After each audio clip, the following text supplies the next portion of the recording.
की हार को देखा होगा, आज मुमकिन है कि आपने हॉकी टीम की भी हार को देखा होगा। इस हार से आपका दिल जरूर टूटा होगा, लेकिन असली हार क्या होती है?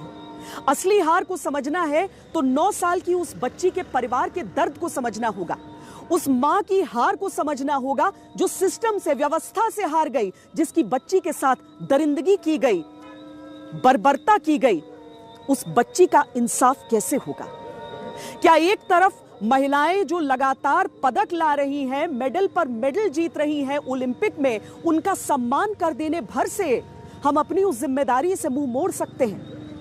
क्या वो सम्मान जो कि जरूरी है, क्योंकि वो भी एक बहुत संघर्ष के बाद आगे आकर एक मुकाबले में जीत दर्ज करके अंतर्राष्ट्रीय पटल पर एक मुकाबला जीत कर आ रही हैं, लेकिन क्या उस बच्ची के परिवार को इंसाफ मिलेगा जिसकी बच्ची ही नहीं रही?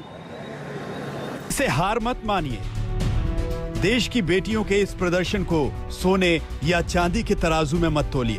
भारतीय महिला टीम सेमीफाइनल में उस अर्जेंटीना से हारी है जिसके मुकाबले में भारतीय टीम को कहीं नहीं माना जा रहा था। फिर भी आखिरी 10 सेकंड तक विपक्षी टीम की धड़कनें बढ़ी रही। देश की इन बेटियों ने हार कर भी देश का दिल जीत लिया। हम लोग खुश हैं, क्योंकि खेल तो खेल की भावना से खेलना है और जो खेल दिखाना तो खेल दिखा दी है।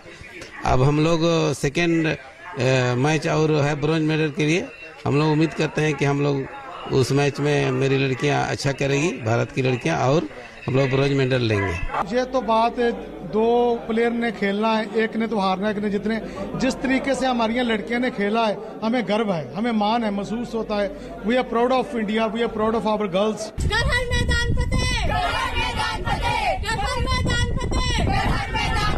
आज की नारी सब पे भारी। इन बेटियों के माता पिता की तरह पूरा देश गर्व का एहसास कर रहा है। माँ पागल हो रही है बच्ची के लिए, लेकिन साथ ही इस माँ के दर्द को भी महसूस करिए, जिसके आगे ओलंपिक हॉकी सेमीफाइनल में हार का दर्द कुछ भी नहीं। मेरा बेटा नहीं है, माँ पागल हो रही है बच्ची के लिए, माँ पागल हो रही है बच्ची के लिए। मेरा बेटा को नहीं है, मेरा बेटा नहीं है, मेरा बेटा नहीं, मेरा बेटा नहीं है, मेरा एक ही लाल, एक ही बच्चा हो। शाबाश सिंधु, शाबाश चानू, शाबाश लवलीना, शाबाश महिला हॉकी टीम।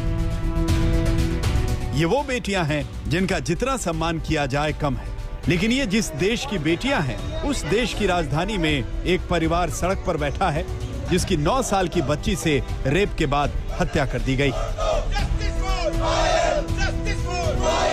बाकी इन्वेस्टिगेशन में अभी तक पीएम हो पाया है और जो एक्यूज हैं उनको पकड़ लिया गया था, अरेस्ट कर लिया गया था, उनको जुडिशियल कस्टडी में भेजा जा चुका है। हॉकी सेमीफाइनल हो या बैडमिंटन या फिर बॉक्सिंग रिंग, देश की बेटियों ने अपने प्रतिद्वंदियों से डटकर मुकाबला किया, लेकिन देश की एक मासूम बेटी एक साथ 4 दरिंदों का मुकाबला नहीं कर पाई।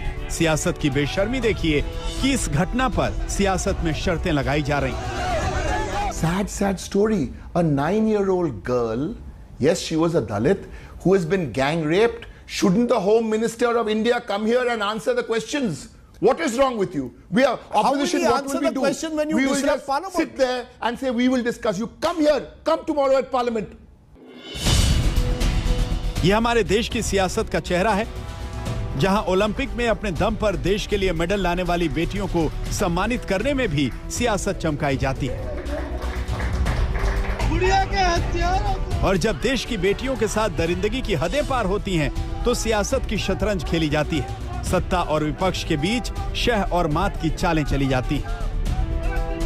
हिंदुस्तान को भी सरकार और राजनीति के हिसाब से बांट करके दलितों की राजनीति को आगे बढ़ाएंगे, ये बहुत दुखद है।